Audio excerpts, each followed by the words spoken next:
It was a regular Friday night at Annie's. You know the sort. Steady rain dancing against the lights across the street, glistening in the dark before splashing down onto the sodden road before. The last workers of the night, coat collars up high and brims of their hats low, scurrying home from their late shift to the bar, their mistress. Hoping against hope their wife won't catch a whiff of the smoke, the whiskey, or the overpriced perfume. None of them with time to pull in at Annie's. We don't get too many new faces at this time of night. The name's Jimmy Casper. I've been working at Annie's for 6 months now, throwing on my apron each night just as Paula is serving up the last diners, and Alberto in the kitchen is sparking up a cigarette, a tradition after serving up his final plate for the night, before he cleans up the kitchen and the two of them head out an hour later. Alberto's a gent, making sure Paula gets safely to the door before he walks home through the rough neighbourhood. As for me, I can never be too sure of the time I get to pull my hat on and lock up, stepping out into the fresh, cool night. Some nights I'm turning the sign to close dead on 11. Others, with a crowd of folks in, folks with nowhere to go except the bottom of the next bottle, well, then I'm not getting out till 1:30. Sure, it's down to me, but as Pappy once told me, read the room and give them what they need. Not what they want, but what they need. Usually that's another bottle of beer or a shot of whiskey. Other times it's a coffee and a taxi. Sometimes it's silence for the drinking. Sometimes it's conversation, jokes, even a bad magic trick. I'm not the best there is, but I know my job and I know my regulars. 3 are in tonight, sat at the bar as usual. The back of Annie's is dark, lights out in the kitchen and around the booths, just the lights over the bar illuminating their faces from above, shadows below the nose and the lips as they chat, drink, or stare out into their glasses. Sat at the end of the bar near the wall in his usual space is Tom. Tom Shovel's what they call him, but I don't know if that's his real name. He said that he used to work on the old steam trains, a stoker, shoveling the coal into the firebox. But that was years ago now. Still, his impossibly rough, gnarled hands seem to back up his story. A squint always in his eye as if protecting it from a stray ember. His glass is empty and still on the coaster. When it's on the coaster, he wants another. When he finishes and puts his glass on the countertop, then he's done. It's a perfect form of communication, elegant. I take the glass, slide a perfect chunk of ice into it, and pour a generous 2 fingers of bourbon in, placing it back carefully onto the middle of the coaster. Enjoy your drink, Tom, I repeat, for the 3rd time that night.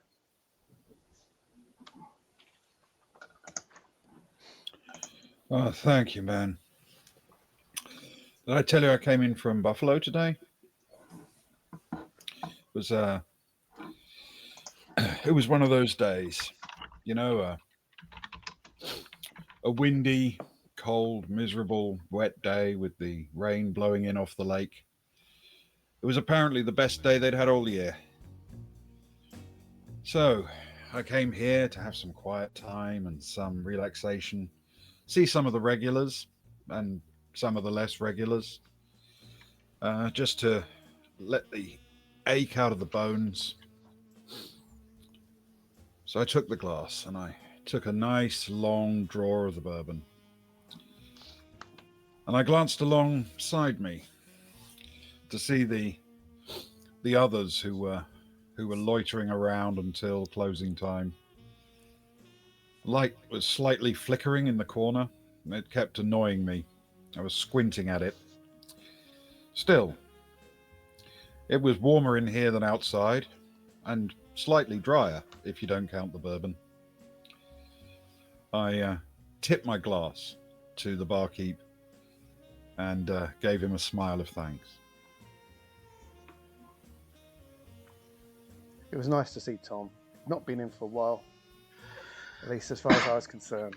I'd missed a few days, and I hate it when I'm not in when the regulars are around. There was another one sat there who I hadn't seen for a week, maybe 2. Nolan Rush. Circus performer from a while back. He could reach his toe behind his ear and his finger into the till if you weren't quick enough to stop him. Halfway through a bottle of beer. Hey, Nolan. Bet you can't catch this coin I flip in the air. I say, you got 50-50 chance. I grab the coin and I flip it.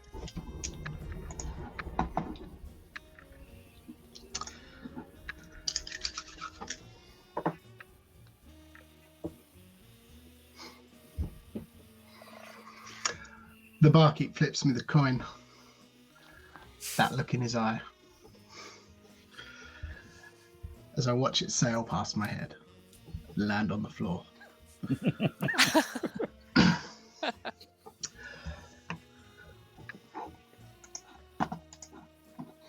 Across the room, I could see one of the other regulars was eyeing me up over their glass of something amber, swirling it slow, trying to hold back on a laugh as the coin swirled around, gently finding its resting place on the floor, like I would soon later.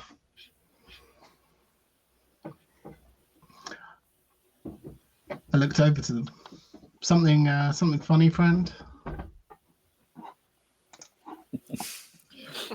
Yeah. Just oh, yep. Sorry. Go ahead. I caught. I was caught. non-specific. Yeah.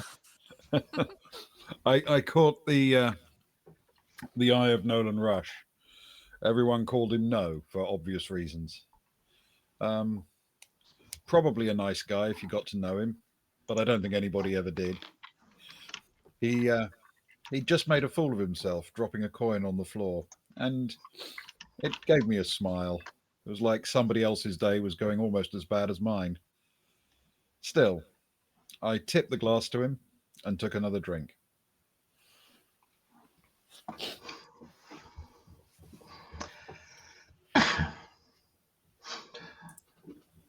The short and bedraggled looking man tipped his glass to me. as if he was trying to say that no offense was intended. But I knew better. I always had done. I looked back to the barman, Jimmy. He didn't seem to think it was too funny. Jimmy was all right. The kind of guy you could open up to if you really wanted to. I finished off my bottle of beer, slid it across the bar, and gave him the nod for another. Oh yeah.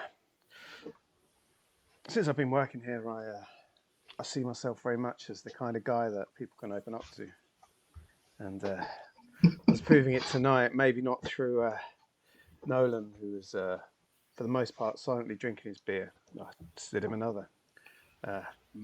Jotted down the price on the tab I keep below the bar. But the best talking I was getting tonight was from the guy around the corner. The guy who'd refused to take his hat off, whose shoes were shiny, spivvy almost. His thin pencil moustache in sharp contrast to the bedraggled stubble of Tom and the confused face of Nolan. Hey Dan, how you keeping, man? Good to see you. I turn my heavy coffee cup again in the saucer before I lift it in Jimmy's direction, toasting him, and I'm glad to be out of this weather for a moment, Jimmy, if you don't mind. I nod. It's nice to see someone drinking coffee in a place like this, as the other two take their usual collapse into unconsciousness. I know from Dan's strong arms that he'll help me drag them out the door at the end of the night. What the others Day don't number know. 5 for this. Oh, sorry. What the other two don't know, of course, is the gunshot wound through one of Dan's biceps. He told me about it once. It took him 6 months to recuperate. I hope it's recuperated today. Looks like we're going to be pulling some guys out.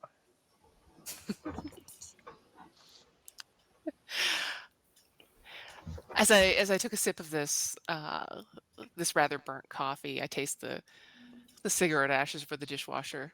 Was putting them away while taking his break at the same time, but that's what you get at this hour, I guess. I look over at my companions. This won't be the first time I've carried them out. It won't be the last. I'm here again. as usual, you can only give up so many habits.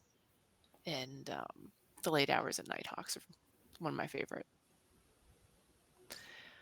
I tease.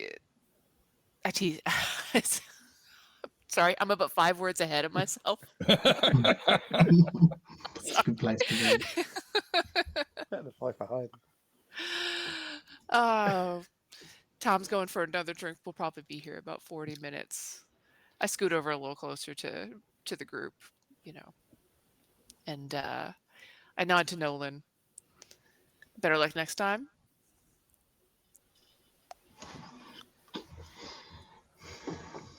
The other person in the bar tried to pass it off. Pass it off in a friendly type manner. They slid over, sipping from a glass that probably hadn't been cleaned since Prohibition. They had a look in their eyes, a look of curiosity and warning, but a friendly conversation. I picked up the coin, looked him in the eye and said, "I don't know. What do you think?" And flipped the coin towards Tom.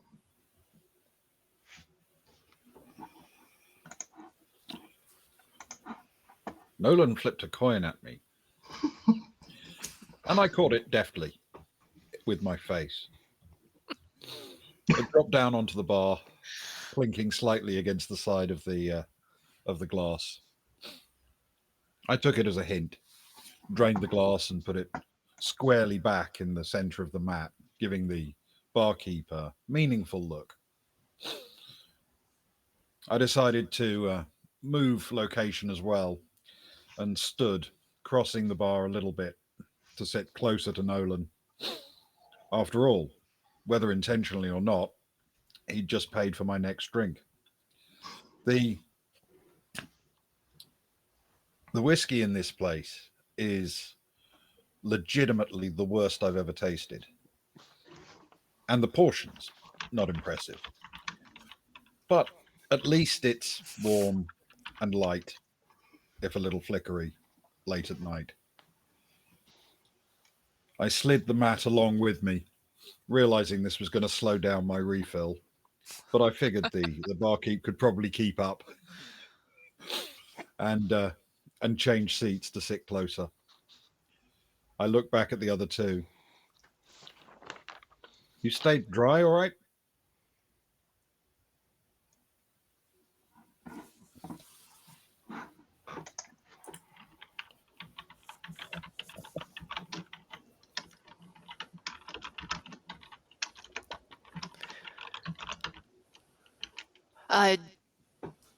Yeah. Sorry. I wasn't sure if I lost connection. Well, I got here before it started raining. I was hoping to wait out this shower, but I guess not. This is always my story. This is Jimmy knows it, but these two don't. Nighthawks is just across the road from my home, and this is where I am until I feel like I can sleep. Most of that was internal monologue. I don't know how to. I think I need to shift my voice. Just picking your best New York. You got more chance than we have. Very true.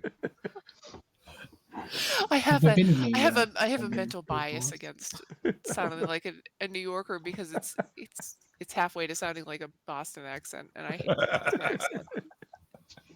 Fair. New York. Yeah.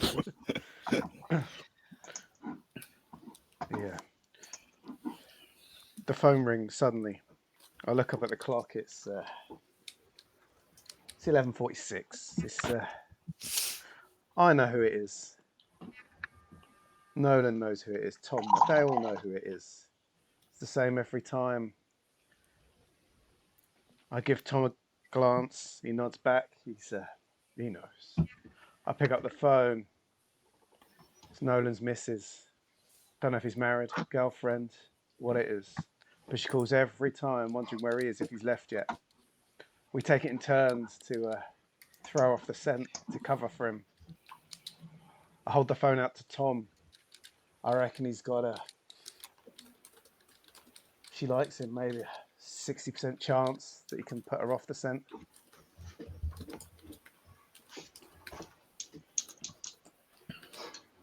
Now I'm confused because you looked at Tom.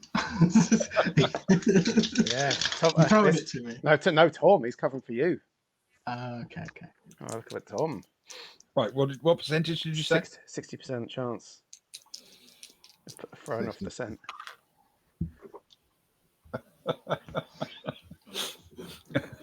I take the phone. The voice is grating.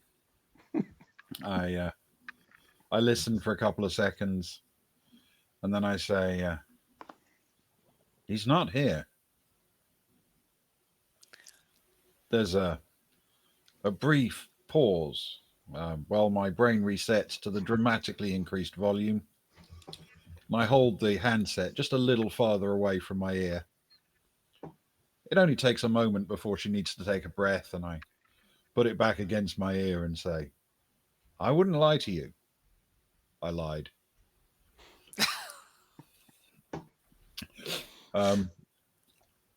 Inevitably, she eventually gave up, and I heard that click on the phone and handed the handset back back to Jimmy with a nod.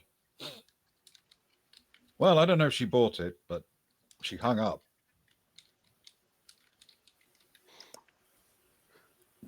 Looked over at Nolan. I couldn't tell if it was relief, thanks, or just tiredness in his eyes, but he seemed happy that was over for another night. Gave him a smile. You're right, Nolan. You really should go home early one of these days, man.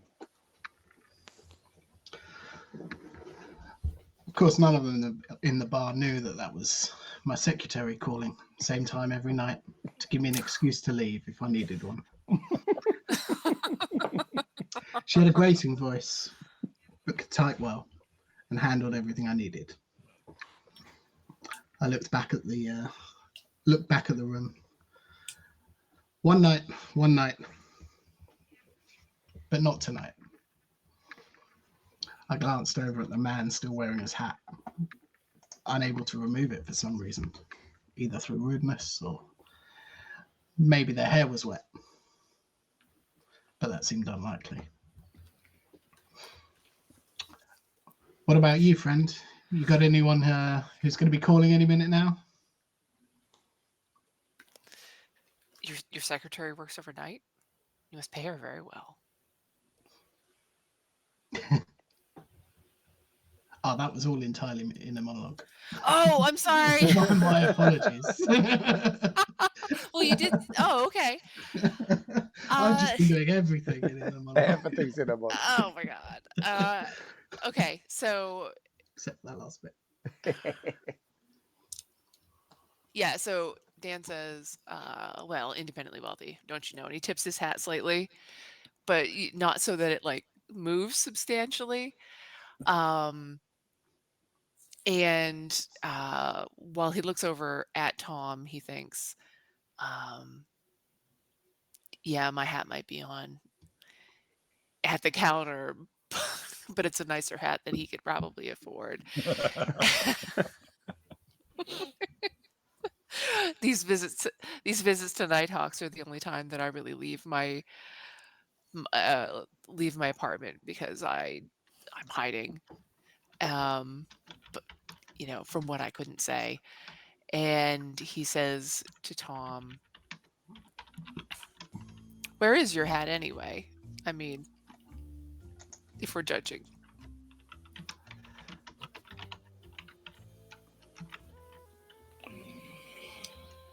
It seemed a strange question. I'd come in with a hat and I'd put it on the seat beside me. It wasn't to let it dry, though it was soaking wet, and it wasn't because there wasn't a perfectly good hat stand by the door. It was to discourage anyone sitting next to me, which apparently worked. Not that anyone tried. I'd met this woman as I came back from the train station, and she'd complimented me on it, in fact. She was the kind of woman who one look at her could make you believe in God, but not a kindly God. And that's the only kind of woman who ever gave me compliments. My hands were gnarled, my fingers stubby, and I couldn't ever seem to get the grime out of them. It's the downside of being a labourer your whole life. Of course, the upside is that I could drink, or I could drink as long as the barkeep kept filling the glass. I glanced back and literally lifted up my still slightly damp hat from behind the counter and showed it to Dan.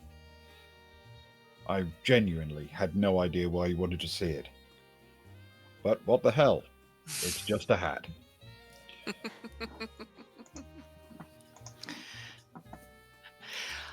Dan sort of, he doesn't like lift the hat from Tom's hands, but just sort of like acknowledges it by like touching it, and like as if he would.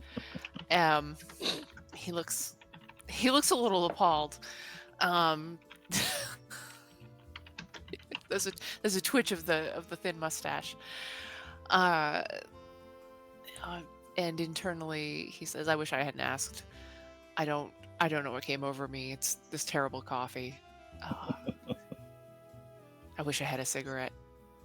Why did I give them up last week? That was silly." I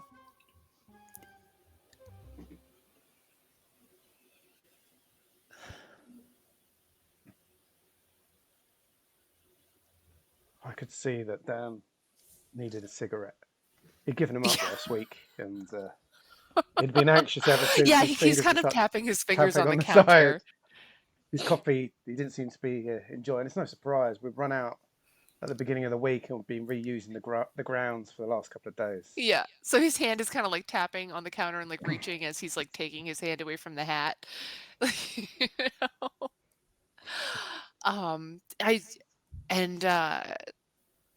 Successfully finds them, I'm sure, because Jimmy's very good at his job.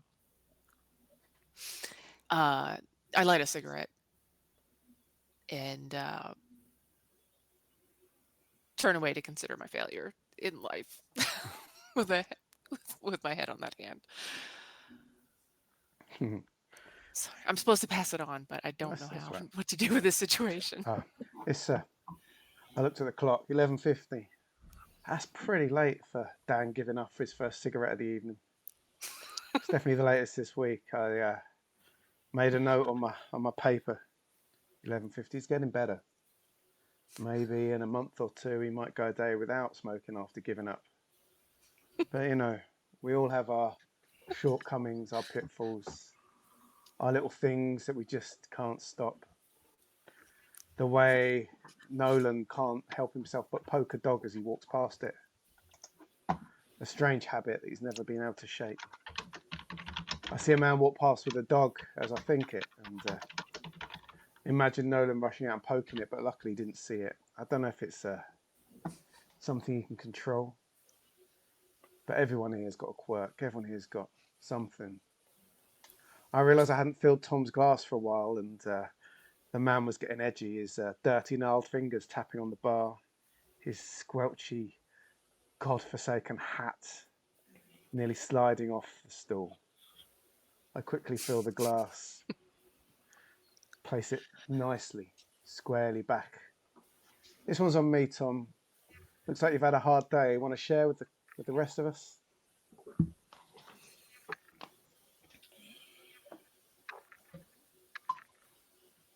I thought about what he said. A hard day. Well, yes and no. It was a long trip from Buffalo down on the train, but I didn't mind trains. It was a long walk through the rainstorm, but I didn't mind the rain. Not if there was a bourbon at the end of it. And honestly, I'd made it through the whole day without too much pain from the aching joints and the sore fingers that are the bane of someone like me. I thought about the small burns on my forearms. I thought about the way my back ached in the mornings. And I thought about the way I lived. Alone, cold, miserable. So I looked back at Jimmy and I said, pretty good day.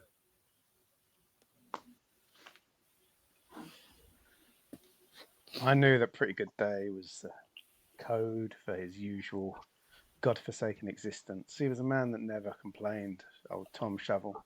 He was known for it around these parts. Very few people sat on his bar stool when he wasn't in, very few regulars at least. Some say it was the smell that lingered over it, the damp squelch if someone sat down. Others said that it was reverence for a man who had ploughed thousands of his life savings into Annie's bar.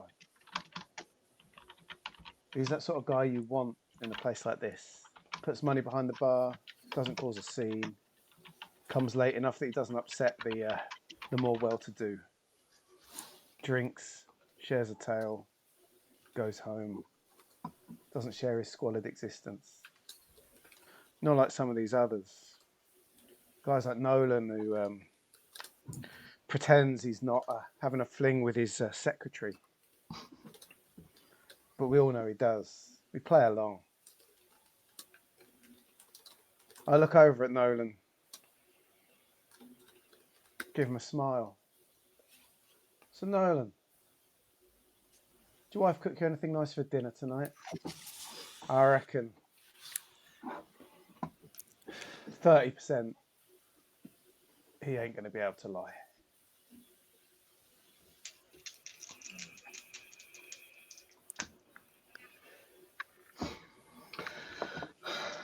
Jimmy looks over at me with that look in his eye, like he'd either seen a dog walk behind me that I hadn't noticed, or he knew something was up.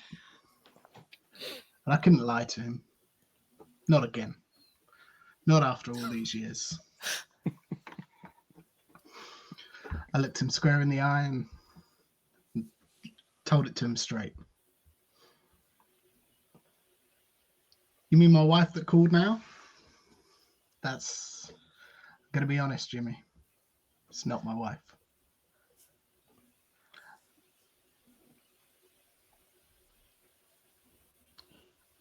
It didn't shock me, and it didn't seem to shock Tom either. Dan looked a bit taken back, seeing a man that was a bit more fancy to do, a man that I'd always assumed had a woman in every fancy port in the country, flouncing around from city to city in those brothel creepers he's wearing. His fancy hat, those manicured nails, a man about town, as it were, a man who stood out against our gnarled labourer and our bedraggled bendy gymnast. I looked over him. Dan, how about you, my man? You got a partner? I have a novel. Of course, you know that, Jimmy. A great novel. It's the great American novel. It's the best thing. I write it every day after I finish my coffee. I'm going to go visit my typewriter when I'm done with you fine gentlemen.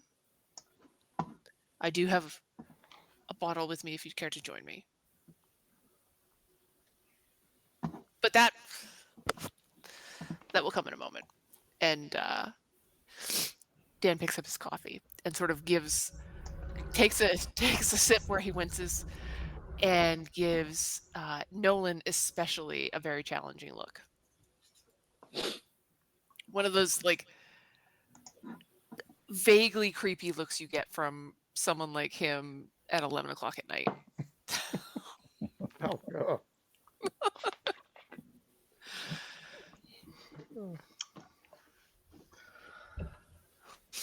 It felt like I was being judged more than normal. I had a good mind to stick a toe behind my ear right then and there, finish my beer and walk out of the place. but it was early. I tried to gauge the rest of the room, looked over to Jimmy, then back to Tom. I reckon there was a 60% chance he was judging me as well.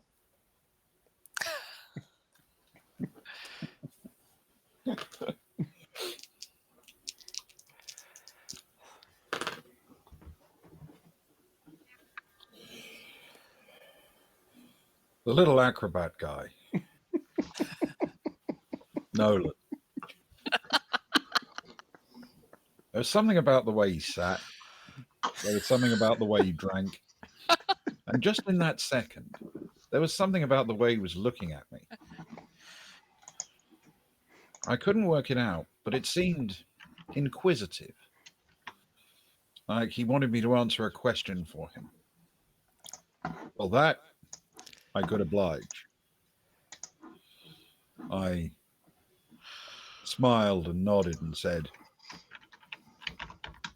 I don't know what you need to know, but I'll tell you one thing. Lake Michigan is the largest body of fresh water that's contained entirely within the United States. And then I looked across to Dan to see if he'd laugh.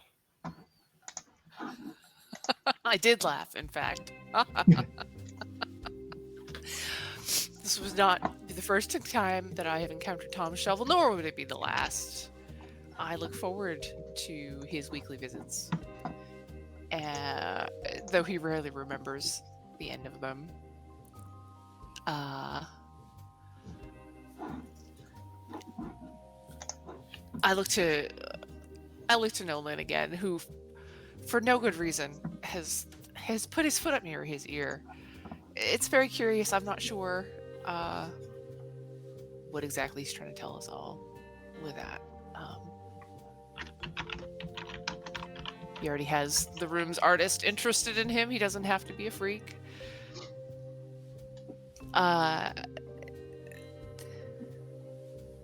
Did that answer your question, Nolan? I said I wouldn't, but before I knew it, my foot was behind my ear. It's like a sixth sense, a whisper beneath the roar of the crowd and the flash of the spotlight, and it never really leaves you. Muscle memory, stitched within the nerves. Walking a tightrope between grace and disaster, and I could tell which way this one was going to go. I thought I'd answer Dan. I'm not sure what I'm looking for the answers for. Jimmy seems to have most of them, though. Most of the time. Isn't that right, Jimmy? I was just minding my own business, cleaning glasses. It's what I do whenever Nolan gets acrobatic. It makes me feel awkward. It gives me the ick. That toe, it's twice as big as most people's, and he hasn't trimmed that nail for 6 months at least. I nod awkwardly, trying to ignore the whole sordid situation. Focus on the glasses, just praying that something will take attention away. My prayers answered immediately as the bell at the door rings. Tom sneezing the second the bell rings, as he always does. A strange connection. Don't know what it is, but it must be the change in pressure. Like clockwork. I don't even need to be looking at the door. I know. I can tell from the sneeze. A man walks in, heavy set, clumpy feet, newspaper in hand, seems to be holding something under the newspaper. This would not be the first time. I tell myself I'm on edge, I'm nervous. He has that look about him, that look like he could do something stupid, something crazy. I just pray that one of the locals does it first. I look around, I glance to Nolan, glance to Dan, my eyes set on the man with the gnarliest hands. I watch as the man barges into Tom. 50-50. I know Tom. He's going to barge right back.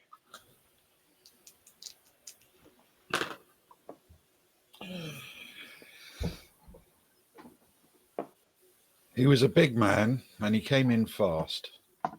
Faster than I normally like to move. I don't think he was coming for me, just near me. But he cut it a bit close, going round the corner of the bar, and he knocked my shoulder. Oh, that's all right. The shoulder's seen worse. But unfortunately, he also jostled my drink. And that I won't let. I put the glass on the table and with one motion pushed out across the guy, shoving him towards one of the booths away from the bar, hoping that he'd stumble and fall against the table. I didn't want to hurt him, of course. Not really. The whiskey wasn't that good. But I did want to make him stumble, make him lose his balance. And then suddenly the thought occurred to me that this was the kind of behavior that might get me barred. And I turned and looked back towards Jimmy, hoping that he was okay, that I'd suddenly unleashed this shove against a stranger. I must admit, I was glad to see the guy stumble backwards. Tom is a man that had protected Annie's several times before. I saw the glint of something metal in the man's hands as he stumbled backwards. A revolver, some sort of baton, some sort of weapon. I knew his sort. The man sort of comes in, asks for your money, threatens, gets out as quick as he could. Tom had pushed him well, but now the man was upright, closing in close, pushing next to Nolan, leaning over the bar. I looked at Nolan desperately for support before having the worry of having to give away the night's earnings.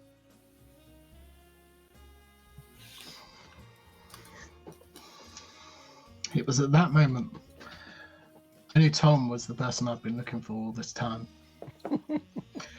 Jack Delroy, though he probably didn't go by that name anymore. It wasn't the violence, it wasn't the pushing. It was that damn sneeze.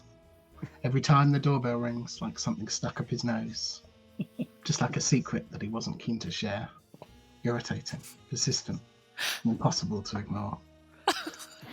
I couldn't help but catch Jimmy's eye as the intruder came up behind me. Turned around, took my toe from behind my ear, and took a swing at him with my beer bottle. I'd seen Nolan swing a beer bottle before, when he's very drunk. He seemed sober this time. I winced back. The man hit 50-50 when he was drunk. 75% contact here.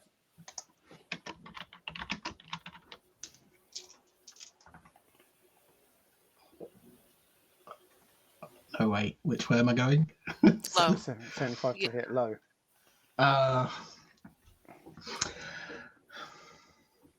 The bottle swung through the air, making that whistling sound across the empty lid, and kept whistling for longer than I wanted. There was no crack. Not until I fell off my stool. I looked up at the man, over to Jimmy and his disappointed face, and then over pleadingly to Dan, as if to ask for help, but I was much too proud for that. I saw Nolan look at me, finally. I had been surprised because I had seen Tom so many times here that he didn't seem to recognize the activation phase earlier when I had said, "Where's your hat?" That normally activates him. Not this time, it took the man coming in. But no worries, here we were again. I twitched my ankle a bit to check the position of my hidden knife. This wasn't the first fight I'd been in, and this wasn't the first fight I'd been in with Tom by my side. Hopefully I wasn't getting shot this time. picked the knife up out of my boot and stepped forward into the fray. This man was just the first. Tonight. I saw Dan step forward, knife in hand. This was new to me, as when Nolan had missed, I thought my night was over. I'll be emptying that till, getting the guys to go, sloping off home with a black eye, bruised ribs. But this guy, Dan, a hero among men. If I survived this and I could build a statue, I'd give it a small moustache in honour. Give it the kinky shoes. I'd make it look posh, rich. We'll write stories about it. I'd write a story, a bestseller. If Dan saw this guy with his knife, if Tom could push the guy out the door, if they could send him on his way, there'd be drinks on me all night. But Dan with that knife, I'd not seen him before. Who knows? I thought, I'm a better man. 60% at best if he makes contact. 60% to stab. Why? I've been thrown off by Tom missing his phrase. I stepped forward. I swiped wildly, somehow wildly, the taste of cigarette ash in the back of my throat. I sliced his coat, but then stabbed the tip of the knife into the table where he'd been falling back. I looked at Tom and gave him an expectant look. Bit late on this tonight, Tom. It's a strange thing. I'd spent my life around things that were sharp and hot, heavy and hard. And suddenly, I was confronted with the kind of violent threat that I hadn't seen in years. Still, you never forget. I powered off the bar stool and ran to the aid of the guy who serves me drinks. There was, in that moment, no one more important to me in the world than that. I wrapped my arms around the newcomer, as far as they would go. He was a big man, and tried to pull him back away from the bar. Still, not really sure what I was doing. But I had this vibe that other people might need me. At least, I was pinning his arms to his sides. As I pulled him back, I yelled to Nolan, "Get his legs!" The two of them moved around like a well-rehearsed dance, only this one looked like it was going to end in punches and broken glass. The intruder had stumbled through the door like he owned the place, but they weren't having any of it. I knew at that point it wasn't just me trying to find Jack. There were other people involved, on one side or the other. Still, this one had to be dealt with first. I flung myself across the floor, tried to grab hold of some ankles, looking up at Jimmy to see the reaction. This was his place after all. Yeah. There are some nights where I swan around down his bar feeling like it's my place. There's other times where I'm happy I'm just an employee, one that doesn't have to deal with the trouble, deal with the trauma, deal with the gangs, deal with the heavies. Tonight was one of those nights as Dan flailed with the knife, as Nolan missed with the bottle, as Tom wrapped his arms around the guy. Nolan looked at me as he charged in. As he charged, the man shouted out a name I recognise. O'Connor, Seamus O'Connor. He was one of O'Connor's heavies, here to take his cut as he does every month. I could tell the guys to let him go, just hand it over, just go on as if nothing had happened, bow my head, accept it, but not tonight. I had the A-team in. I had the guys.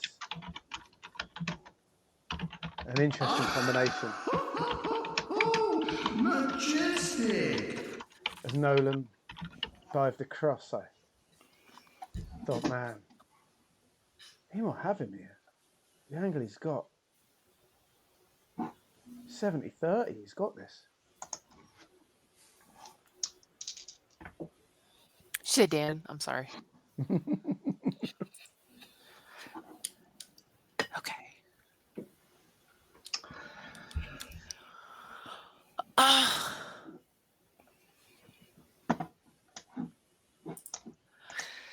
I dive into the fray again. This is miserable work. The rain, the fog, the terrible coffee, the stink of whiskey. I dive low. He dodges away as Tom wrenches him. Here I am on the floor, the indignity. Nolan, get the gun. And I reckon, because I'm in Georgia, he has about a 40% chance of getting it.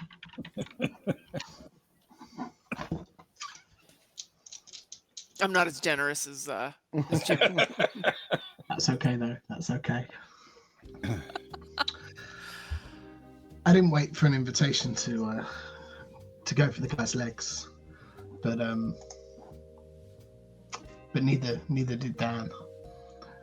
Before I knew it, he was on the floor, kind of in the way, yelling at me to go for some gun that had appeared from nowhere.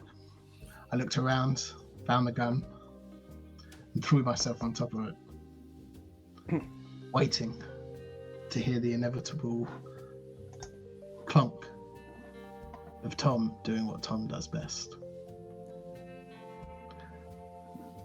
I reckoned there's a 1 in 10 he's going to make some solid contact here.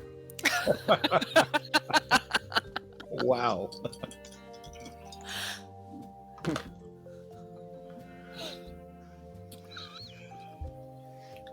I was struggling with the man, pulling hard at him as best I could, both arms wrapped around, but I thought I needed to deliver a punch.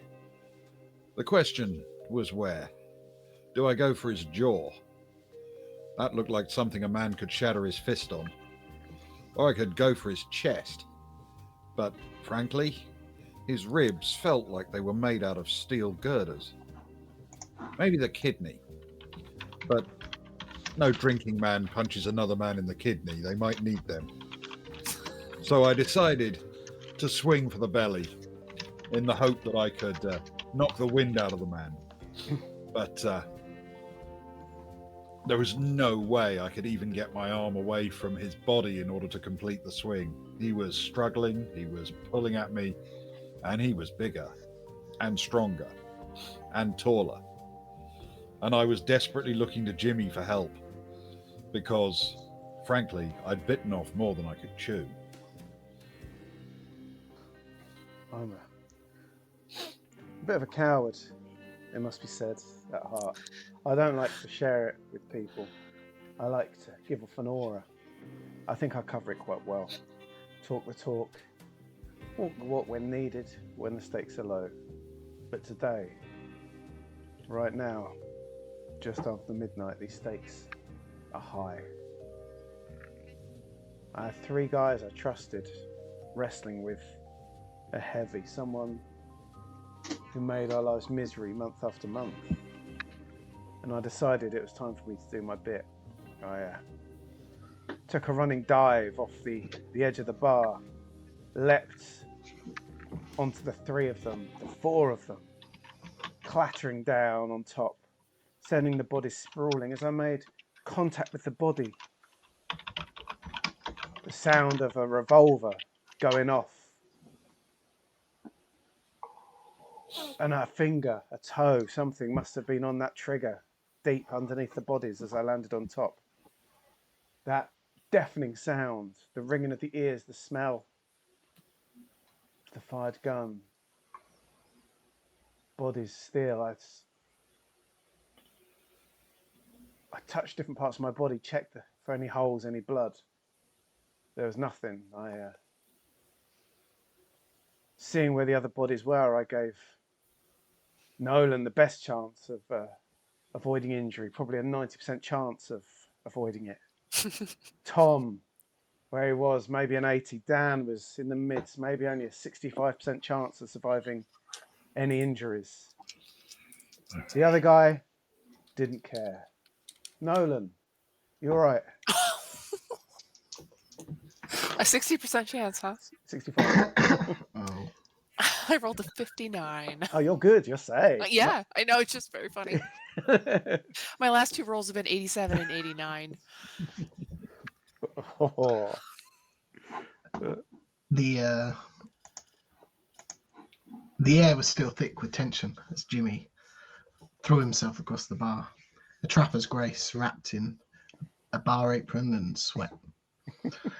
Without a word, he vaulted over, and before I knew it, I'd heard a shot ring out.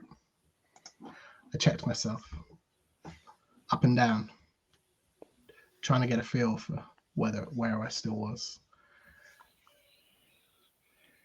But I was okay. As I looked around the room, trying to see who it could have hit, where it could have ricocheted, I made eye contact with Tom. The shot was loud, and I found myself for a fraction of a second hoping that the bullet hadn't hit the man I was wrestling with. He was so large we'd have needed to call a veterinarian. But then I realized that I was feeling fine, better than fine. The pain in my leg that I'd been carrying for 25 years was actually going, which was remarkable. And then a spreading sense of numbness and dampness in my hip and my thigh. And I realized I had not been lucky, and the bullet had caught me. I could feel a little bit of the strength leaving me, but I was determined to hold on to this giant brute of a man. Hopefully, the sudden sound of the shot had at least startled him, made him try to leave. Of course, he couldn't. I was still wrapped around him, and he was lying underneath a couple of other people. But hopefully, he'd won out. I tried to roll off him, but it was too hard. An idle thought crossed my mind. I only have one decent pair of trousers. Damn it. Oh, don't cross the streams.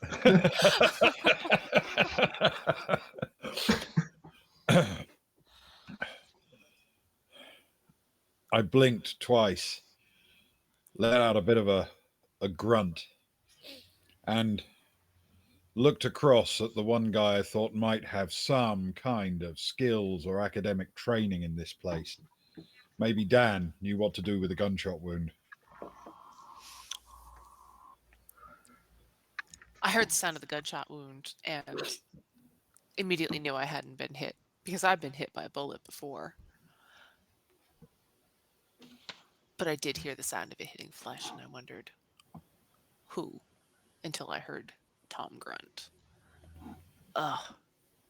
I was partially stuck under the pile of bodies, but fortunately, I could at least pull myself up to sit and try to immobilize the assailant by sorry, this is really violent, by knocking him in the head with my knife. After which I intended to get up and apply first aid to Tom. Tom's a valuable asset. Tom cannot be lost. Something has gone terribly wrong. Does someone want to give me a number?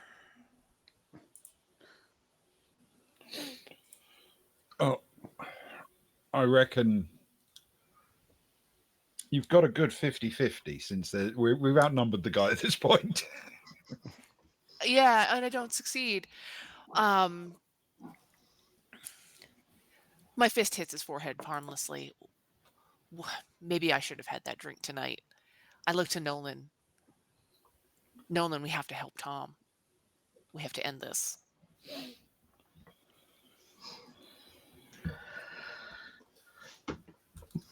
And as Dan looks over to me, I looked back at Tom and I could see the bleeding. This wouldn't do. I needed him. I needed that reward money. It's my only way out. The only glimmer of hope that I had left.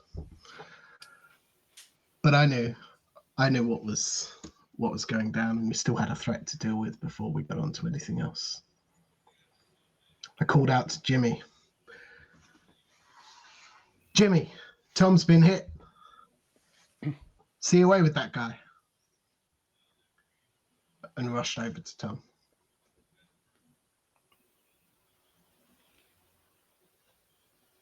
I was dazed, looking from one to another.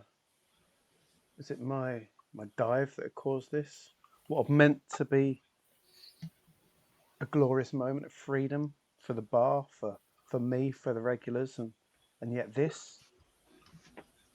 I picked up the revolver, my hands shaking, grabbed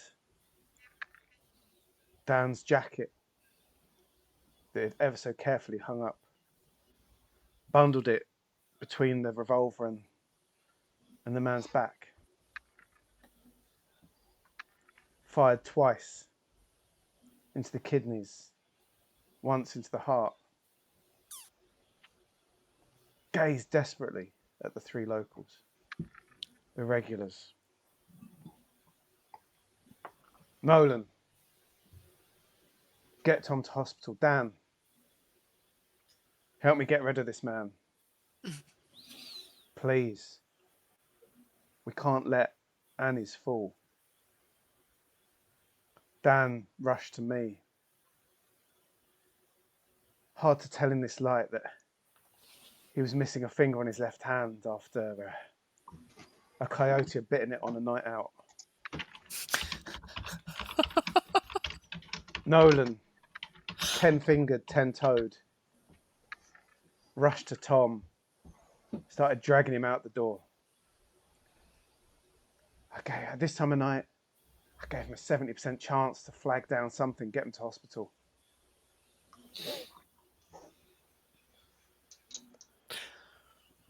Who are you going to there? No, Nolan. Me. Yeah.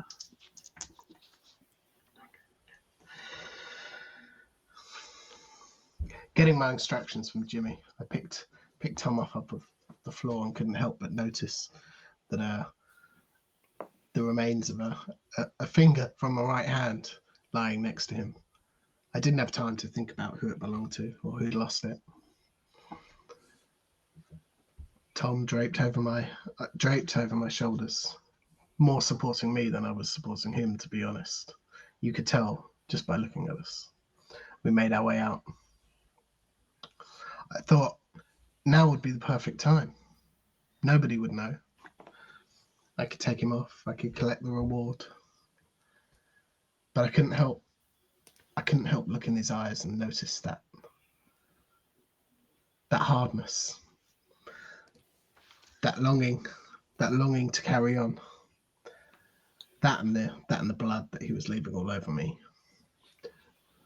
We hailed a cab, jumped inside, and I said to the driver, take us to St. Mary's Hospital. Put your foot down.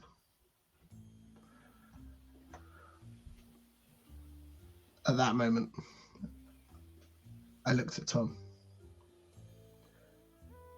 You know I know, right? I wasn't sure he'd understand at this point, but I had to ask. I looked up at him. He was holding me, one arm draped over my shoulder, a strong grip on my wrist. It was a strange feeling being dragged out of the bar this early. Normally it's an hour or two later, and several drinks later. After all, when I order 3 fingers of whiskey, it's the whole glass. Still, pavement was cold and slick with rain. I vaguely heard him calling for a car, someone to stop. I was wondering whether or not anyone would at this time of night. We were covered in blood, and neither of us exactly looked like the most upstanding of citizens even before it was dark, wet, bloody, and painful. The other shots I'd heard, I didn't know where those had gone, but I was still counting, and none of them seemed to have hit me. And I figured none of them hit Nolan either. He was moving better than I was.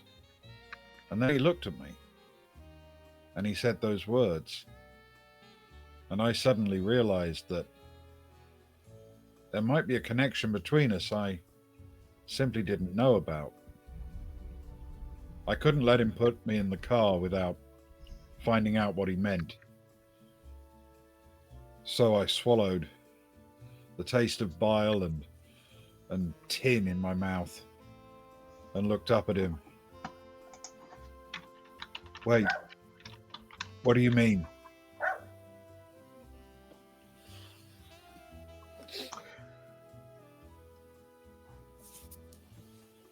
He looked back at me. He looked back at me, eager to find out what I was on about. He asked me what I meant. I couldn't tell him. Could I? If he didn't know? But that didn't matter. I thought about Jimmy. I thought about Dan in the bar. What were they going to do? What were they going to do with that man? How were they going to make this disappear? Dan would be the one to take the lead if I knew either of them. Jimmy's got good ideas, but Dan's the one who makes things happen.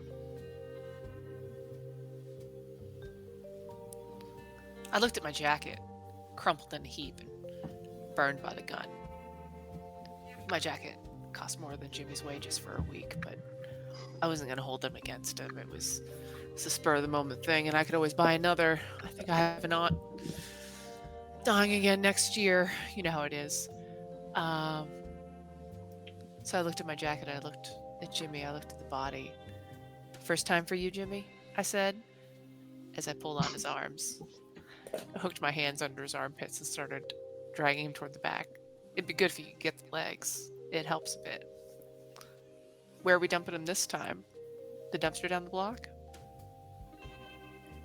I waited for Jimmy to comprehend that there was a procedure here. We hadn't done this before. Together, yet. Usually it was Tom and I who pulled them out. It was new to me, this process, Dan seemed so sure, professional almost in the moment as he hoisted the legs for me to grab, and I was reaching in my mind for the stories I'd heard of Dan, of the way he could dispose of things you didn't want found. I just nodded. I followed everything he said. Dumpster, whatever works. We just need this gone. We need things back to normal. Normal, that's what we need. I followed him as he dragged the body. We made it to some dead end alleyway in a bad part of town, the sort of place where no one's going to come looking for a body. When we opened the dumpster, I half expected there to be 3 in there already, but there wasn't. Just one that I'd killed. Just that one. Dan nodded and threw him in. We shook hands wordlessly and headed home. It was a regular Saturday night at Annie's. A month had passed. You know the sort of night. Steady rain, dancing against the lights across the street, glistening in the dark, before splashing down onto the sodden road before. I was there, as always, late shifts, 20 past 11. 3 men at the bar, 3 men that have not been at the bar altogether since that fateful night. Nolan, Dan, Tom. Tom with his one leg and his stick. A man who'd survived, no thanks to me, all thanks to Nolan. He was on free drinks from me tonight. He was on free drinks from me for the rest of the month, that's for sure. 3, 4 fingers at a time, I didn't care. I slammed a massive portion in the glass, slid it over to him, gave him a nod. What can you say? Placed the glass squarely on and left him to drink.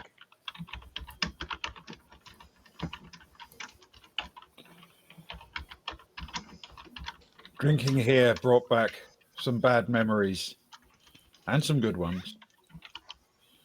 The bad memories were mostly about the quality of the liquor. But the good ones included the camaraderie of an evening well spent. It wasn't any fun being in pain, but with the leg gone, it actually hurt less these days. Nothing it could do about the back, though. When they amputate the back, they call it beheading. So, I looked along the bar to my partners in crime. Let's not call it crime exactly. It was self-defense, or at least Jimmy defense, which is the same thing when you think about it. He's the only guy who still serves me. As I looked along the bar, I did acknowledge and give a little nod to Nolan. After all, it was probably down to him more than anyone else that I'd made it out of that alive. And sure, it was down to Jimmy more than anyone else that I was in trouble in the first place, but as I say, he was still pouring terrible whiskey for me, and tonight he wasn't even charging. So I nodded to Nolan, gave him the semblance of a smile, probably my best effort, and raised the edge of the glass just to tip it in his direction a smidgen.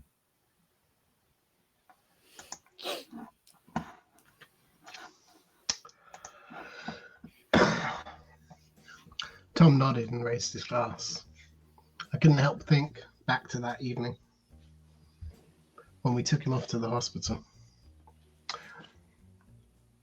Had I made the right choice? The reward was dangling in front of me like a cheap cigar. Smoky promise, but hollow at the center. I felt bad for him. He'd been shot after all, and he'd fought a good fight. We all had. Well, they all had. I thought back, Jimmy and Dan, they'd never told us what they did with the body. And perhaps we didn't need to know. Either way, tonight wasn't the night to discuss it. I looked over at Dan, and Dan knew that as well. He knew that tonight we had other things to do.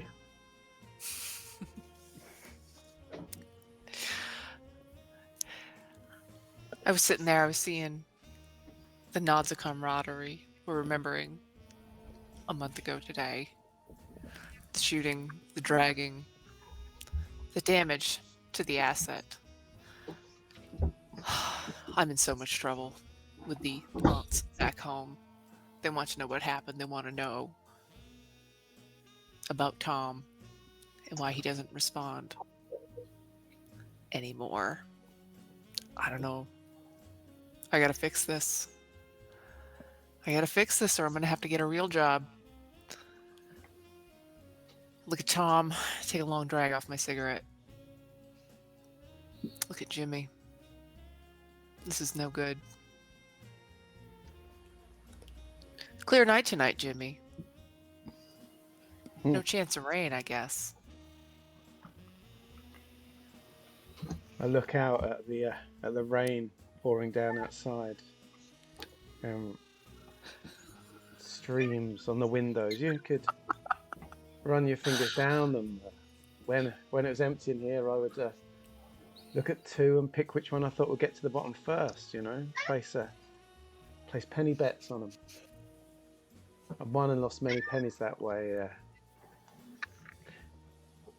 I knew what Dan meant. He meant well. I hadn't slept a wink really in a month. Of course I had, but not good sleep. I know that Dan has kept half an eye out for me in that time. I'd have little food parcels put through my letterbox. I'd had little tokens, and from someone that had been through hell with you, as it were. I owed that guy a lot. I owe all of them a lot, really. We'd not heard from Seamus O'Connor in the month. Don't know if that was good or if he was planning something bigger and more terrible than before. I know I didn't want to put these three guys through it again. They'd more than done their part last time. I tried to lighten the mood. Knew it probably wouldn't work. But grabbed a coin, flicked it at Nolan, pretended that the last month hadn't happened. Hey Nolan, 50-50 says you can't catch it.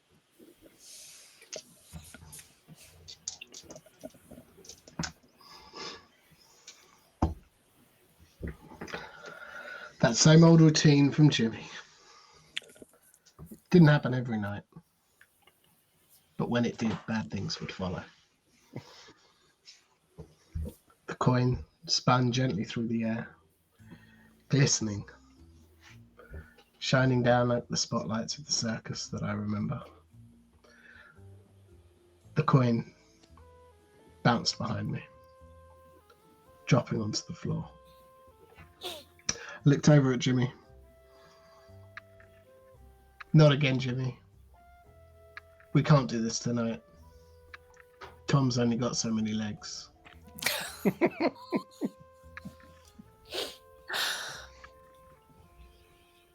He was right, of course. It was me trying to capture the mood of the past when so much had changed, trying to hide conversations and concerns behind a facade of lightheartedness, of just a guy doing his job. He was right, I looked at Dan. I didn't want to say it, but I had to. First time the four of us had been together. Dan, anyone said anything about, that night? I looked at Jimmy. I looked at my cigarette, stubbed it out, lit another one. I started to speak, and then I looked at the door, and as the woman walked in, she walked up to Nolan. Who was she? What was she going to say to him? She didn't look shrill. But you never know.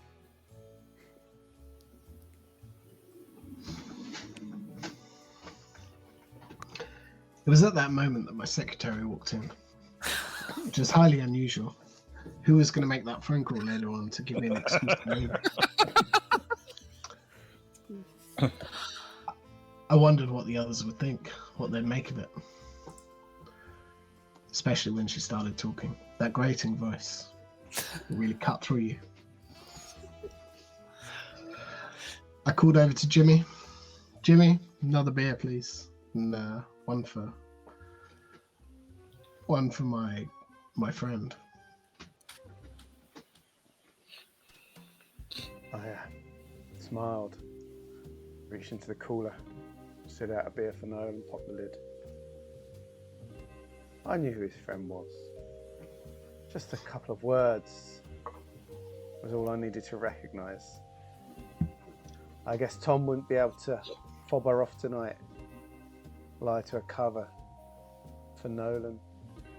Her hand rubbing across Nolan's back, clearly not hiding it. Popped another beer for her, slid it over, slid a coaster underneath, nodded. Don't you worry, ma'am, this one's on Nolan. Don't have to pay a penny. Looked at Tom. We didn't get women in here very often. He wasn't good around them. Often would say the wrong thing, something awkward or inappropriate. I'd say there's a 70% chance of him making inappropriate comments at any time when a woman comes in.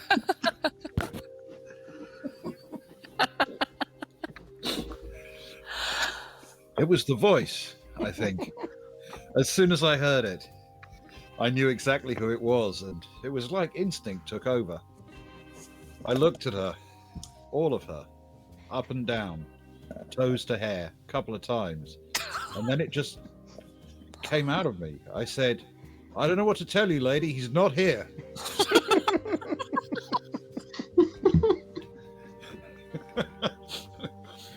As soon as I said it, I realized that I probably hadn't done myself any favors for future attempts to deceive her on the phone. The look on her face was disappointed and then amused, like there was a private game going on and I didn't really know the rules. Still, I've had that feeling a lot, especially recently. I glanced across at Jimmy, wondering if he would come to my rescue, but he was holding in a laugh and not doing it very well. It was like Jimmy. There were a lot of things he didn't do very well. But as I looked down, I caught the eye of Dan. Dan, this was the first time I'd been in the same room as him since that night. And when I left, well, there was a dead body on the floor. And when I came in this evening, there very much wasn't. It's one of those things that makes you think, you know? There's definitely a reason I wasn't going to be ordering the chili this evening. Still, I glanced across at him and I thought maybe he would be able to charm our new visitor. He was a bit dapper. He had a bit of money, a bit of class about him. Seemed to know what was what. Still, given her face and the fact that I'd rather stumbled into it myself, I gave him no more than a 50-50 chance of calming her down. Oh, you're so generous.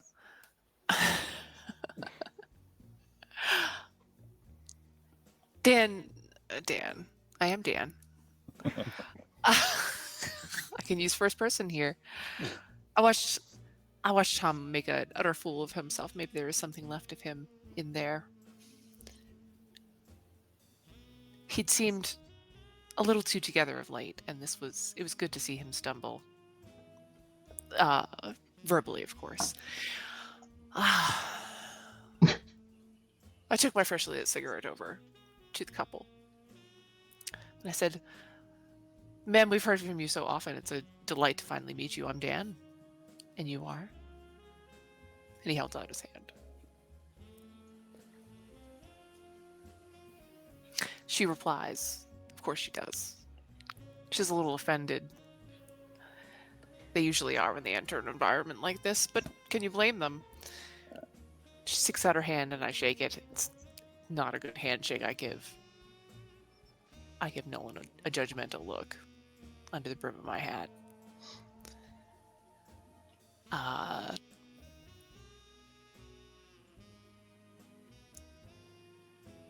She seems mollified for some reason. It's probably my expensive cologne. I say, couldn't wait to talk to him tonight, maybe? And look to Nolan again. He's got roughly 50-50 chances of catching my judgment, but I'm not really concerned.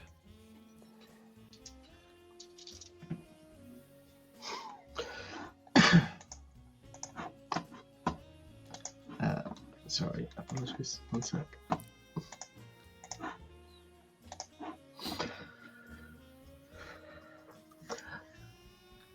As Dan encroached on their intimate moment, I looked at Clara.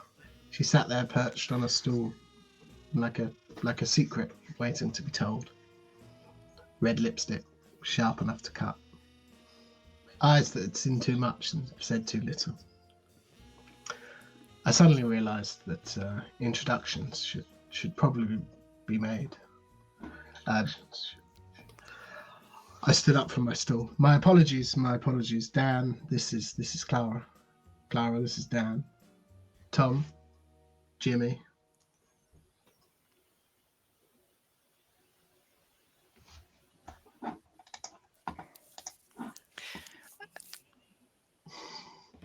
Sorry, I was non-specific again. Oh, yeah. Jump in if you want to. Sure. Dan will. Yeah. Oh, Clara. Yes. Well, as I said, it's a delight to meet you. What brings you here tonight? Um,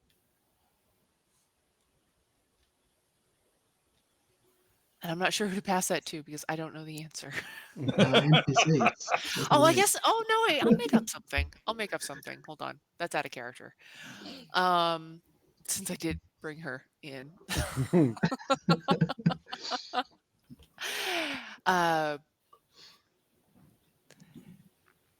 Her facade falls. She looks like now maybe I can see that she's been crying and looking for the excuse to say she grabs Nolan and she cries, oh Nolan, you wouldn't believe it. There's a dead man outside of the office. He's been there. It's terrible. And there's another man and he's watching the dead man and I snuck out the back and you just have to come fix this. You have to come fix this. And of course, in my mind, I'm just like, whoa, bro, you slow down. A dead body? What office? You know? Um, but I had my confusion successfully, I assume. I drop her hand gently and allow her to interact. I'm sure we'll be involved, but now is not the time.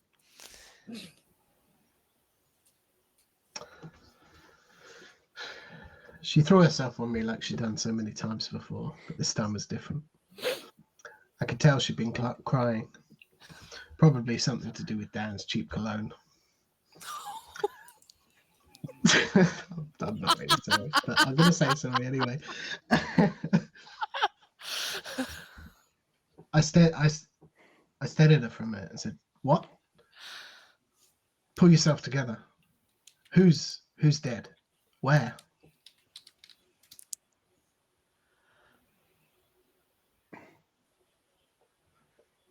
I'm going to say Sparrow, at least. You've picked up the the character. Oh, it was at the office? It was at your office, whatever your office is. I'm leaving this up to you.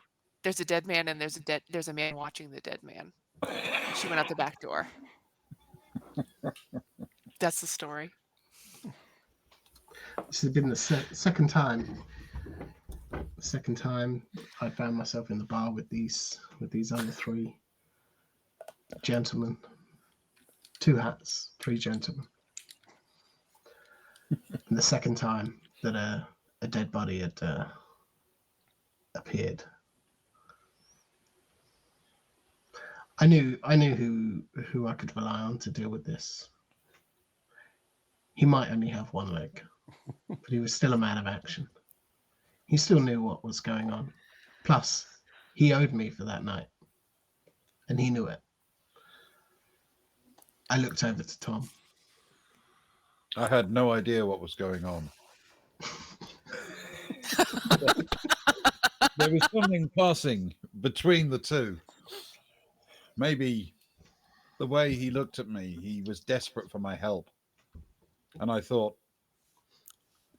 I know how to help. I mean, not him, not right now, but I know how to help someone to do something. I glanced at Jimmy and helped him to remember that I needed a top up of bourbon. That's my good deed for the day. So I then stood and using the bar and a stick, made my way slowly and uncomfortably towards this woman, Clara. Clara was the name. She looked good for a woman of her age, assuming she was 109. And the fact is, she was very, very much draped around Nolan. a guy who, frankly, was almost swallowed up by her, given his small frame. I got close and I smiled, showing her my tooth, and and then uh, and then held out a hand, hoping that at least I would make her let go with one of hers from the slightly dwarfed-looking man that was wrapped up in in her arms. Um, I'm Tom. They will call me Tom Shovel, and I don't hurt them for it. I gave her a smile, and after she shook it, I noticed that it wasn't just my hand that she was shaking. She was shaking everywhere. Something was making her upset. I couldn't get the story from Jimmy, nor apparently another drink, and I couldn't get the story from Dan. So I looked back towards Nolan. You you had a tough night? Clara was shaking all over, but I have that effect on women. She was all over me like a pair of cheap drapes. That was until Tom showed up, just when I needed him, just like I'd done that night. I looked back at him. Not particularly. I'm not sure what not sure who the dead person is. In my office, he'll look around.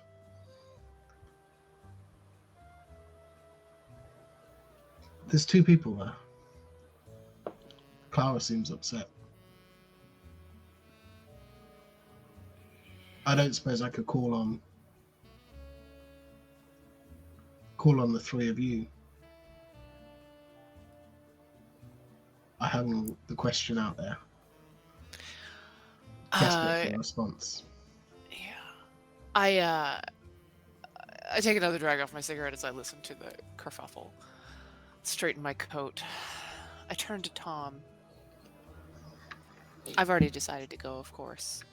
But I have to test this one more time. I'm going to be in so much trouble if this is not successful. I have an idea of who's there in the office and why they're there.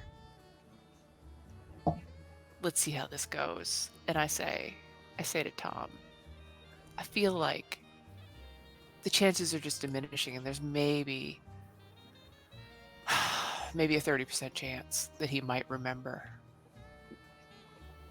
Tom, where's your hat?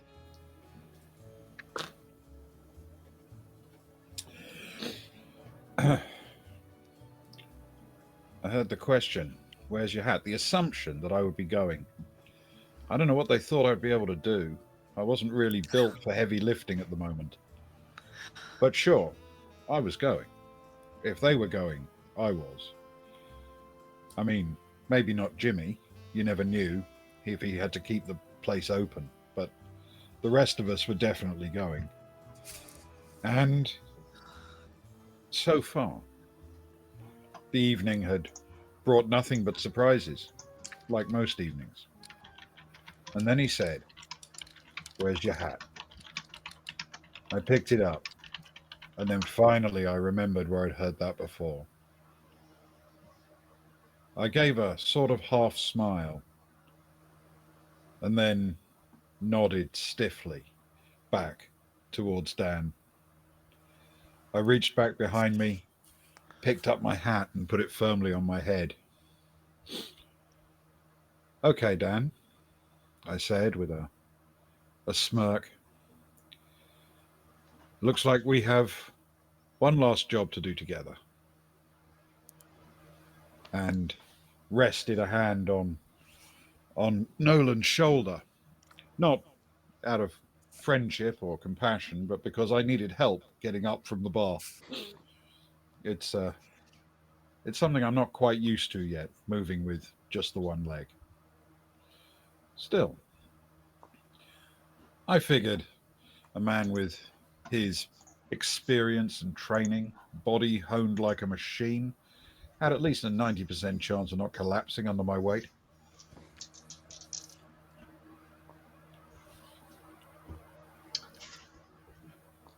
Tom leaned on me, trying to get up. I assumed that he hadn't had experience getting up from a bar very often. Lucky for me, I was still sat on my stool and firmly rooted in the ground, able to take his weight. Once he was up, I did the same myself. Looked over to Jimmy. Jimmy, can Clara stay here? It's probably best she doesn't see what needs to be done. I looked at three men and the one lady who, let's face it, if you put the three men together, that probably made the same as the one lady. It seemed like a fair trade in a way, but the name was playing on the back of my mind. It's a name that I'd heard and I couldn't place. Clara something. Clara something. I readied the bills for Dan and Nolan. Of course, Tom's free until I feel I've paid off his leg. And Tom's sneeze triggered me to turn round and stood in the door.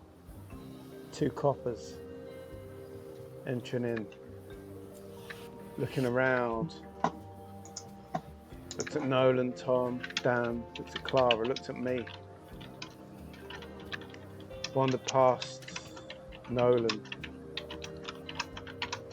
Plopped themselves down at the bar. Ordered coffees. Nolan continued to limp towards the door. A single look from one of them pulled him back over. My heart skipped a beat. Skipped 5 beats. Hoped it wouldn't skip 2 anymore, 2 anymore of them and I'm down on the ground. Started beating again. A twitch in Dan's face, just barely perceptible, but there. Cop turned round to Tom.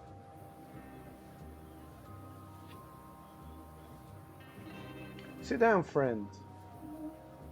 With only one leg. It'd be better if you sit to chat with us.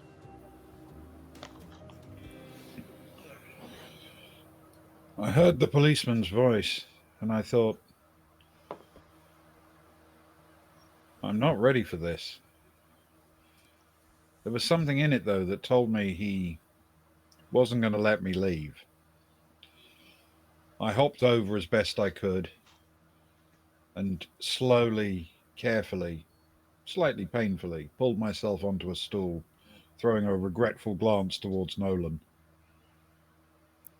As I turned around and rested my elbow on the bar, I looked the 2 coppers over. They were a match set. One was tall and one was short. One was fat and one was thin, but they were both cops, so a matched set. I didn't like either of them, but then that was my normal reaction when confronted with the authorities. Still, it's time to play nice. I glanced across at Jimmy, just in case he recognized them or they had an established relationship that I didn't know about. I wondered if they'd become regulars in the last month or so, since the night. But nothing gave me warning signs other than the fact that they were police. So I tried to put my sarcasm in check, nodded to them and said, "So what brings you guys out here?"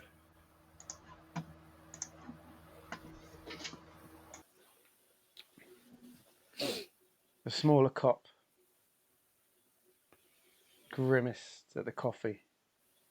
The grounds had got no better, and to be honest, I spat in it when he wasn't looking. It looked like they meant business. I don't think they were here for Tom, particularly. The way they looked him up and down, a look of pity maybe, that look people often gave him when they smelt him for the first time.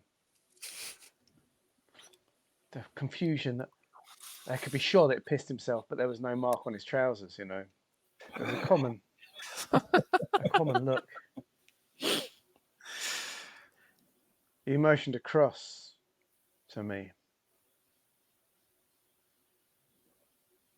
These your regulars? Yep. All of them? Yep. Even her? They nodded to Clara in the corner. I paused.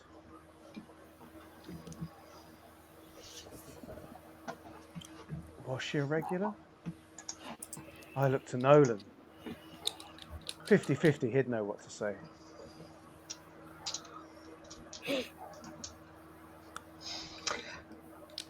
Jimmy's pause seemed to linger longer than Dan's cologne on a warm night.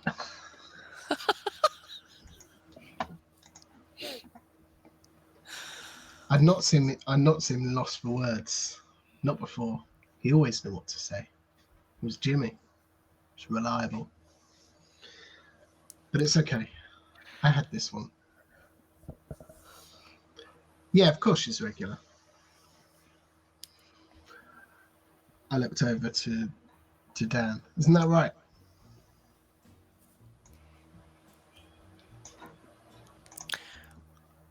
It seemed a funny game we were playing here, claiming this woman was here every night. I mean, technically, we heard from her every night. She was a regular caller.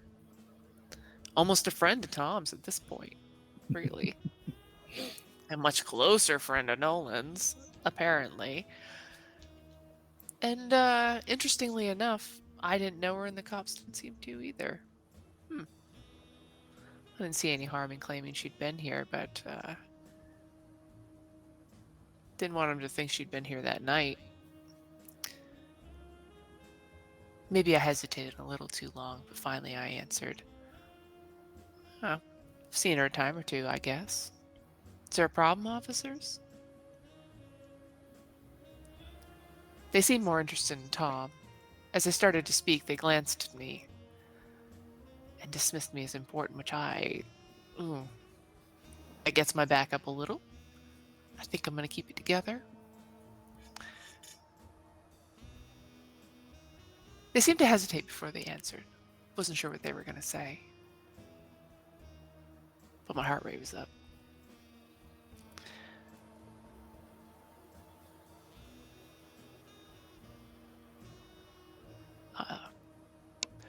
I really don't know where to go with these cops.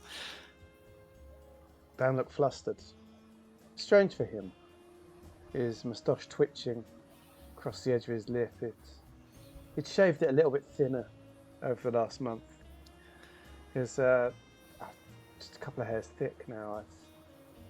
I'd been toying with the idea of bringing it up to him, but it looked a little bit ridiculous, but the man had done so much for me a month ago, and it felt like it was time to step in and help him. Officers, is there anything we can help with specifically, or are you just in to enjoy the warm company of Annie's? The larger one looked at me scornfully. He said, do you know the names of everyone in here tonight? I laughed. I know the names they give me. I know this guy over here is Nolan Rush. Isn't that correct, Nolan?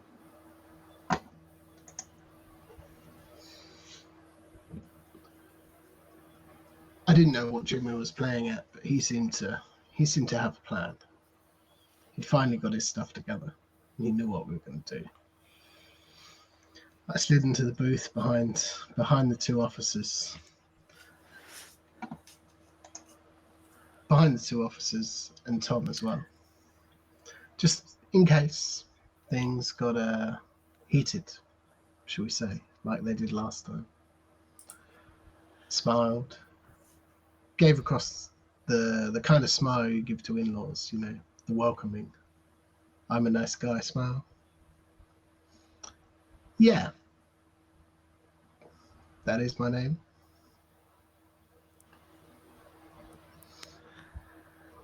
Clara slid in next to me. And this is Clara. You've already met Tom. I can see. That over there. He's Dan.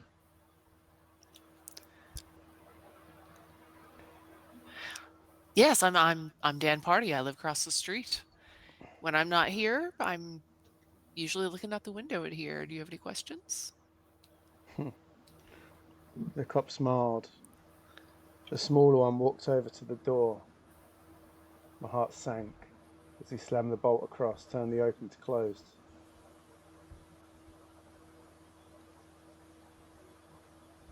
Clara got up from next to Nolan,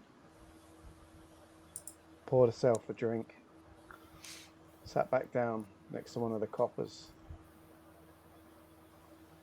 That's when I realised that I recognised the name, Clara. Clara O'Connor.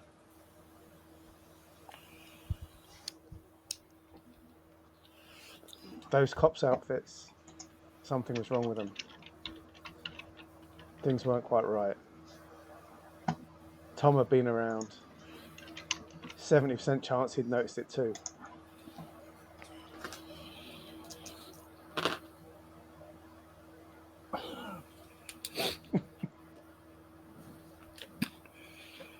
I noticed Clara get up. She was suddenly more at ease, less scared, less trembling. Like she was suddenly among friends when she hadn't been before.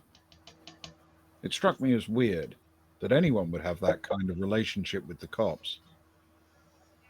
She poured herself a drink. It was a real drink. Not the kind of thing that Jimmy usually serves to the ladies. Something about the way she handled the bottle. She'd poured herself a drink before. A lot, in fact. She was practiced at it. As she strode with renewed confidence back towards the booth, I threw a glance at Jimmy, and his eyes were wide. He'd spotted something. I wasn't quite sure what it was, and then, of course, the thought came.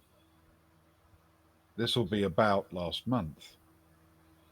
And these cops aren't cops, at least not right now. And Clara, she's a problem. I sat there, looking down at a leg and the space next to one. Well, most of me was still here. It wasn't impossible that I could think of something to do. But where I was, trapped in that booth with them, not an easy move. Once again, I needed help, and I threw a hopeful glance towards Dan.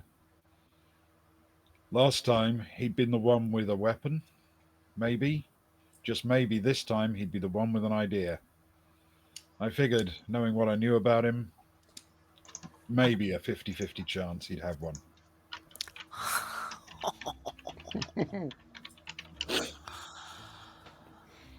I saw the glances that Jimmy and Tom were exchanging, and I knew that Tom was on his game.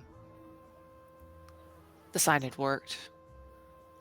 He might be damaged goods, but the aunts would be happy if we made it through here. Once I noticed the looks they were giving each other, not only was I relieved that Tom was on the game, I saw the game as it was. This was a family matter going on here. And I had no regrets about what happened last month. I'd do it again, and I'm probably going to do it again tonight. But boy, it's some work.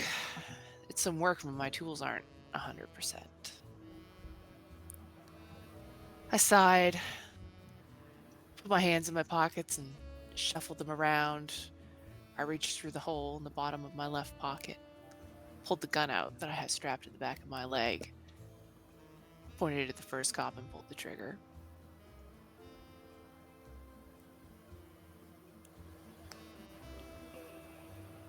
The shot rang out, shocking, loud, out of nowhere. I'd looked to Dan for hope, but the look between Tom and Dan was... I could barely perceive it, so quick, so knowing, as if there was a link between the two I hadn't realised. Nolan looked shocked, unsuspecting as the gunshot rang out. From Dan's position, what I knew of him, he had an 80% chance of hitting the larger of the two. I looked at Dan's trembling hands. Second. How'd he hit it? He did. Okay. I pulled the trigger. A gun really is my favorite weapon. A knife was my mistake last time. The cop was hit solidly in the shoulder. He toppled out of the booth. The other one looked down in shock at him. He hadn't expected such quick action from us. He has underestimated this crew, and we are a crew. I looked to Nolan. I raised the gun again. I pointed it at the other cop. What do you think, Nolan? Looks like trouble.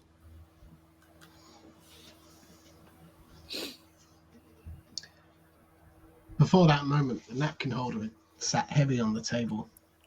Solid, unforgiving. Definitely workable as a weapon if the night had taken the wrong turn. Before I knew it, it was the familiar sound of gunshot in Annie's. And I knew where it had come from. Dan had just shot one of our new friends. Shot them cold, and was looking to me to see if he should do it again. I turned around to face the booth and the other police officer.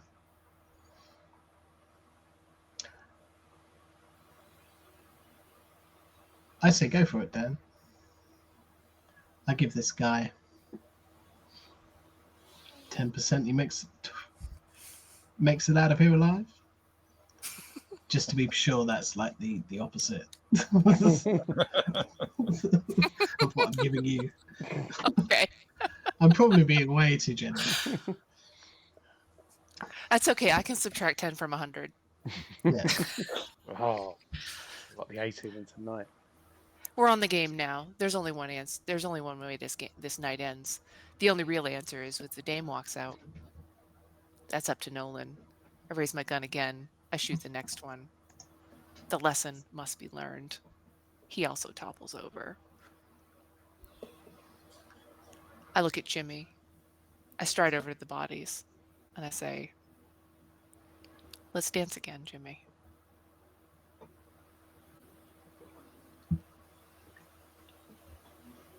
Three bodies in a month. Now that's the sort of thing that can get a man fired, even in New York. 1, 2, maybe that's okay. 3 in this part of town. It's not a good sign for you. I didn't care about these guys. Pretty certain they weren't cops. Hoped they weren't cops. My thoughts flicked to a future in the hole, chained, manacled,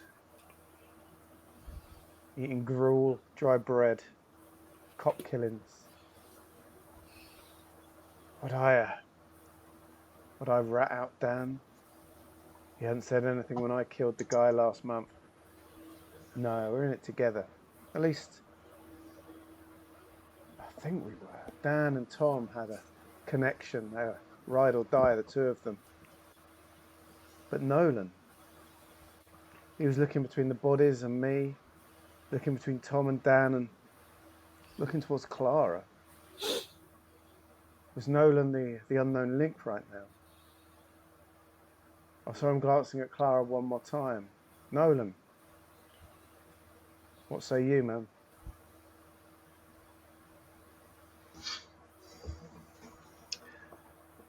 The room hung, hard and slow on my word. I could tell they were all waiting. She just sat there like travel, wrapped up in silk. You could tell every step on the way to get here was measured, every glance a loaded gun. Her smile was sharp enough to cut through steel, but sweet enough to make you want the sting. And I'd felt it. I'd felt it far too hard tonight.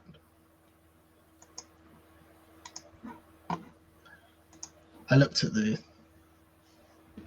friends around me, friends through what we'd done together, certainly over the last few months. I looked at Tom, and I looked down at his feet.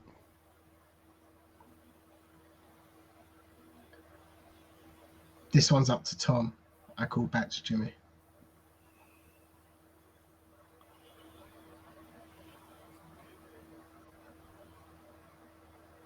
I heard those words. Up to me. Up to me whether she lived or died.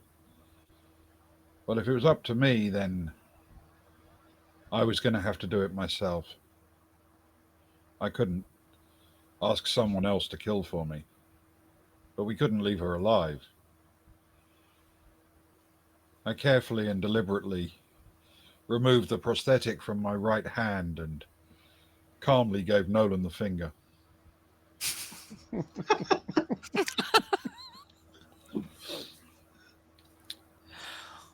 With that done, I was free to grasp our final surviving witness, Clara, by the throat.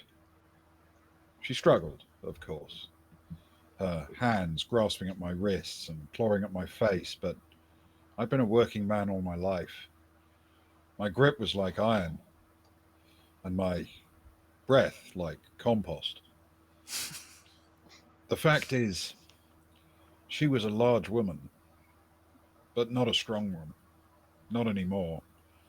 She may have come up from a hard background, but she'd grown soft with wealth and privilege, power and lackeys. Well, her lackeys were now smears of blood on the floor, and she was blacking out from lack of oxygen. I kept pressing down until she passed out, and then glanced across at Jimmy for one last confirmation. He turned his eyes away, and I squeezed the last of the life out of her, letting her drop on the floor next to the cops. I glanced back to Nolan, and then across to Dan, who was carefully putting the pistol away. Okay, Dan, you're the expert. This is becoming more like a Friday night. What do we do next? We're gonna have to find multiple spots. I was flustered. This is a lot of bodies to take care of. What a mess. But a plan was coming together in my mind. I quickly mapped out the details. I assessed our resources. We would have to get there on foot, so it would have to be nearby. Fortunately, Annie's is in the middle of a series of canals, and I knew right where to go.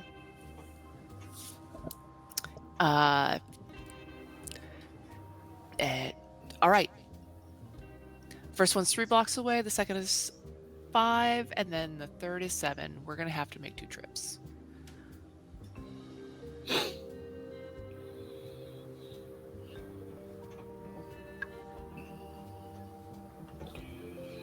I'm only walking backward on one of those. I glanced at Jimmy. Jimmy picks up a body. 2 trips? Picks up. Sorry. I looked around Annie's. 7 months I've been working there.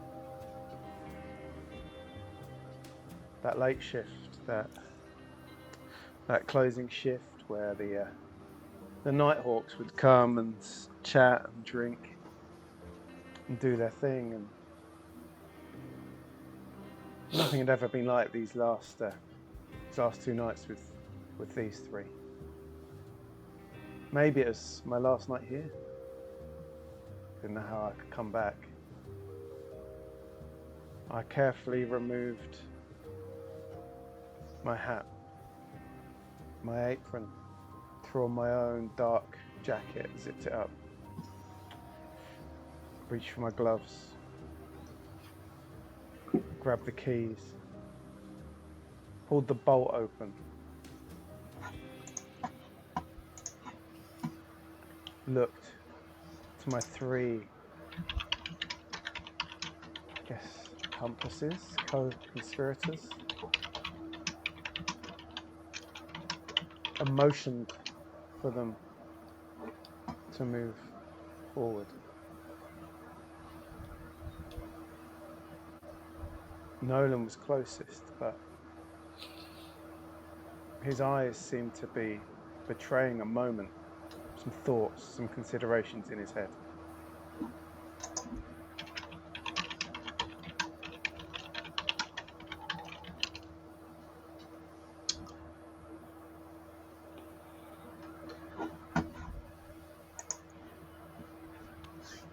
Dan had a plan. They knew what they were doing. Jimmy looked shocked, scared almost, wondering what his life had come to, tending bar here over the last few months. And I could understand that. I was with him. It's a lot of bodies in a short space of time for no reason. I thought for no reason, but then I remembered. I remembered that first night. And I glanced over to Tom. They said everyone's got a secret. Somehow his just happens to survive this mess.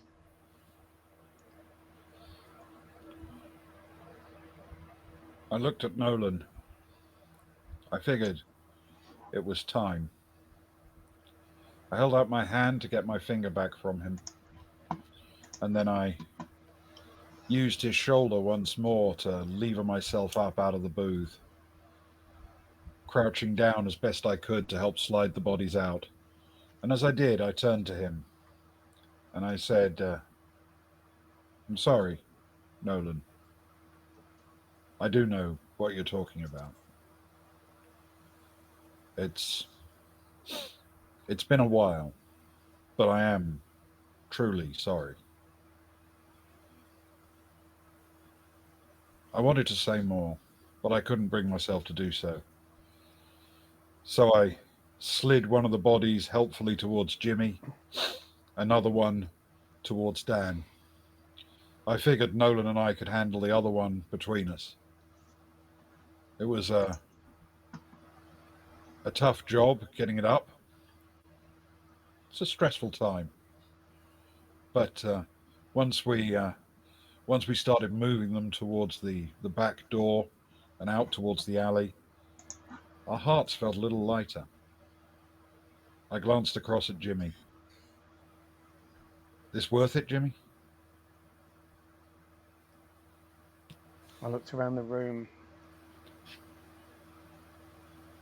managed to smile as the 3 of them looked down. A vibration in my pocket. Reached in, pulled out a small badge, pressed it. Yeah, this is Lieutenant Casper. To the bridge. Program paused. Archway, please. My 3 accomplices froze.